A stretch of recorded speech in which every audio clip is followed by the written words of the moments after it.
Mientras el mundo está pendiente de la invasión alemana a Polonia, otro ejército avanza desde el este, tomando el país casi sin resistencia. En un movimiento que sorprende a muchos, la Unión Soviética cruza la frontera polaca en una fría madrugada de septiembre, cumpliendo con un sangriento pacto secreto firmado con la Alemania nazi. Pero ¿por qué ocurrió esta invasión? Esta es la historia de una traición geopolítica que marca el inicio de la Segunda Guerra Mundial, desde un ángulo que pocos conocen.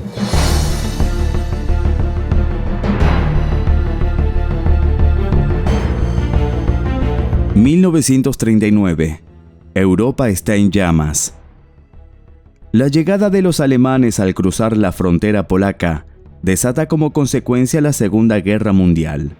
Las tropas de la Wehrmacht avanzan con rapidez, utilizando su nueva estrategia de la Blitzkrieg o guerra relámpago. Ciudades caen, las fuerzas polacas se repliegan y el mundo observa con horror. Pero mientras todos miran hacia el oeste, un nuevo enemigo se acerca desde el este. Es el cumplimiento de un pacto secreto firmado semanas atrás entre dos enemigos aparentemente irreconciliables. Y es que el 23 de agosto de 1939 en Moscú, representantes de Hitler y Stalin firman un acuerdo histórico, el Pacto de No Agresión llamado Ribbentrop-Molotov. Oficialmente es un tratado de neutralidad entre ambas naciones, pero en su protocolo secreto hay algo mucho más siniestro. En sus cláusulas ocultas, Alemania y la URSS acuerdan dividir Europa del Este. Polonia será partida en dos áreas de influencia marcadas por los ríos Pisa, Nareu, Vístula y Son, Polonia Occidental y Lituania para los nazis, y Polonia Oriental, Estonia, Letonia y parte de Finlandia para los soviéticos. Hitler obtiene la tranquilidad de un frente oriental seguro, Stalin la oportunidad de expandir su imperio sin resistencia alemana. Al principio la Unión Soviética quiso formar una alianza con el Reino Unido, Francia, Polonia y Rumania para hacer frente a los nazis, pero se presentan varias dificultades, como la negativa de Polonia y Rumania a permitir el tránsito de tropas soviéticas a través de sus territorios por seguridad colectiva. Ante la ausencia de avance en las negociaciones, los soviéticos cambiaron su estrategia y firmaron el pacto con un mejor postor, la Alemania nazi. Finalmente, la madrugada del 17 de septiembre de 1939, 2 semanas después de la invasión nazi, sin una declaración de guerra, sin previo aviso, cientos de miles de soldados soviéticos cruzan la frontera polaca. Tanques, artillería y divisiones enteras del Ejército Rojo avanzan con un solo objetivo: tomar el control de la parte oriental de Polonia. No es una simple invasión. Mientras la Wehrmacht avanza desde el oeste, el Ejército Rojo avanza desde el este. Los polacos sorprendidos apenas pueden reaccionar. Han estado luchando desesperadamente contra los alemanes durante más de 2 semanas. Ahora descubren que su retaguardia también está comprometida. Los soviéticos justifican su invasión con un pretexto cínico. Dicen que Polonia ya no existe, que el gobierno polaco ha colapsado y que deben proteger del caos a las minorías pertenecientes a la Unión Soviética. ¿Te parece conocido este pretexto en la actualidad?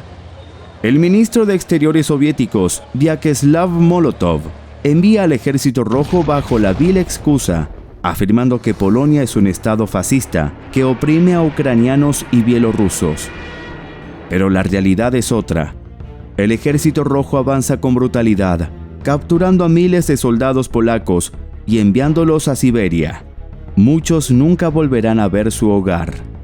El Ejército Rojo inicia su incursión por la zona de Kresy, al este de Polonia, con 7 ejércitos de campaña y un aproximado de 900.000 soldados.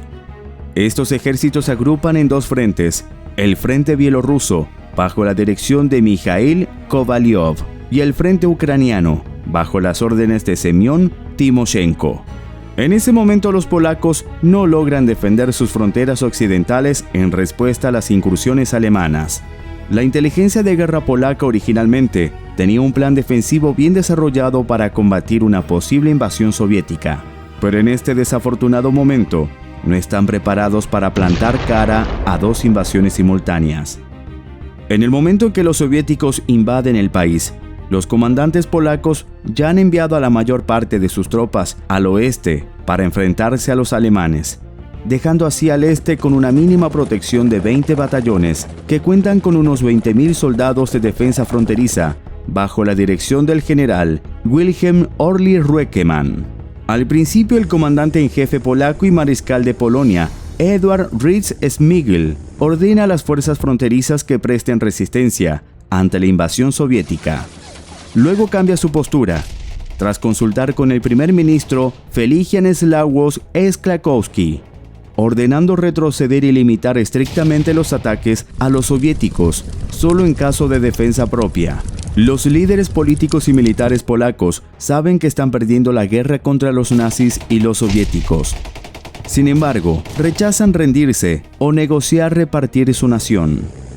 En cambio, el gobierno polaco pide a todas sus unidades militares que evacúen Polonia y se reúnan de nuevo en Francia. El gobierno se desplaza a Rumania en la medianoche del 17 de septiembre de 1939 por el paso fronterizo de Zaliszczyk, mientras que algunas unidades polacas continúan maniobrando en el sudeste de Polonia, soportando ataques por parte de los soviéticos en un frente, mientras en el otro se enfrentaban a las tropas alemanas.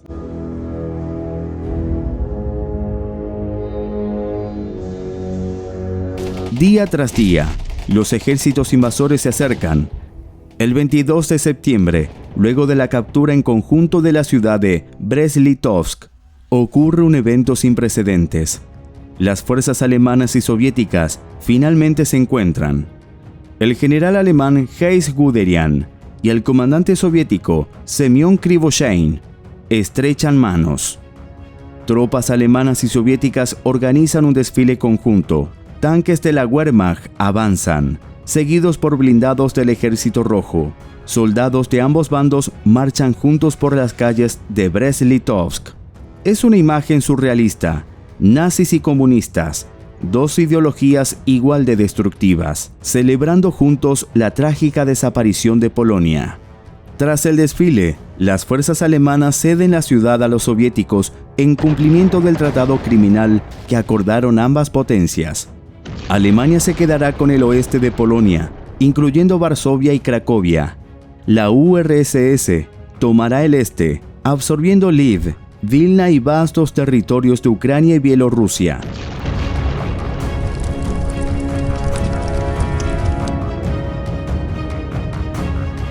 Hacia el 28 de septiembre, el Ejército Rojo ya ha alcanzado la línea de los ríos Nareu, Bujo Occidental, Vístula y Son, que trazan la frontera preacordada con los nazis. Ese mismo día se firma un nuevo acuerdo, el Tratado Germano-Soviético de Amistad, Cooperación y Demarcación, pasando a Lituania, al círculo de influencia soviético y desplazando la frontera en Polonia hacia el este, dando a Alemania un territorio mayor. El 1 de octubre, tropas soviéticas conducen a unidades polacas a los bosques, en la batalla de Witychno, una de las últimas confrontaciones directas entre invasores y resistencia. Varias guarniciones polacas aisladas logran mantener sus posiciones durante mucho tiempo antes de ser derrotadas. La última unidad operacional del ejército polaco en rendirse es el Grupo Independiente Operacional Polesie del general Franciszek Kleber. Kleber se rinde el 6 de octubre, tras 4 días de una intensa batalla en Koch, cerca de Lublin.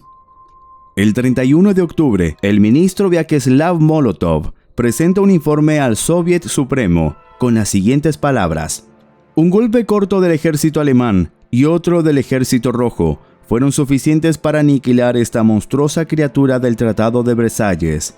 Molotov también declara que la invasión ha provocado un total de 737 muertos y 1.862 heridos soviéticos.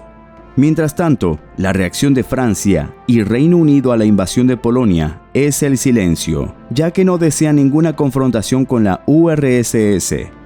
Bajo los términos de la alianza militar anglo-polaca del 25 de agosto de 1939, los británicos habían prometido asistencia militar a Polonia si era atacada por una potencia europea.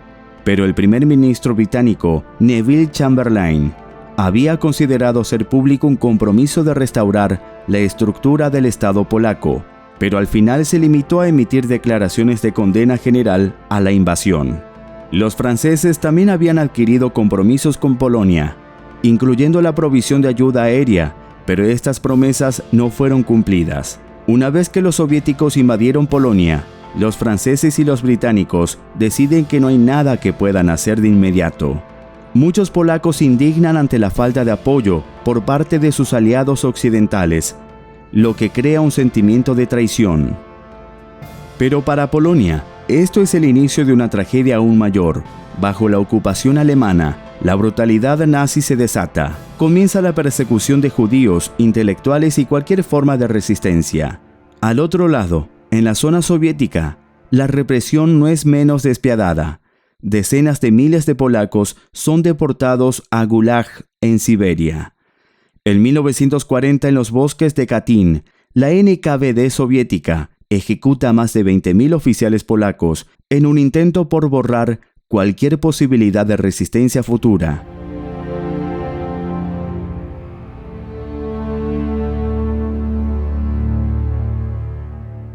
El 17 de septiembre de 1939 marcó el destino de Polonia, pero también dejó en claro la verdadera naturaleza de la alianza entre Hitler y Stalin. Una alianza basada en la conveniencia, destinada a romperse. En los años siguientes, los polacos pelearán en todos los frentes de la guerra, esperando el día en que su nación sea libre una vez más. La invasión soviética de Polonia no fue solo un movimiento estratégico en el tablero de la Segunda Guerra Mundial. Fue una jugada política que partió a la mitad a una nación y selló el destino de millones. Este episodio es un recordatorio de cómo los pactos secretos y los intereses políticos pueden cambiar la historia en un abrir y cerrar de ojos. ¿Qué opinas de este evento? ¿Crees que la historia juzgó correctamente a los responsables? ¿Qué similitudes hay en la actualidad? Déjanos tu comentario. También queremos recomendarte este video que habla sobre el brutal asedio a Varsovia por las fuerzas nazis, un hecho clave en el inicio de la Segunda Guerra Mundial. Esto es Militorias, Historia y Fuerzas Militares.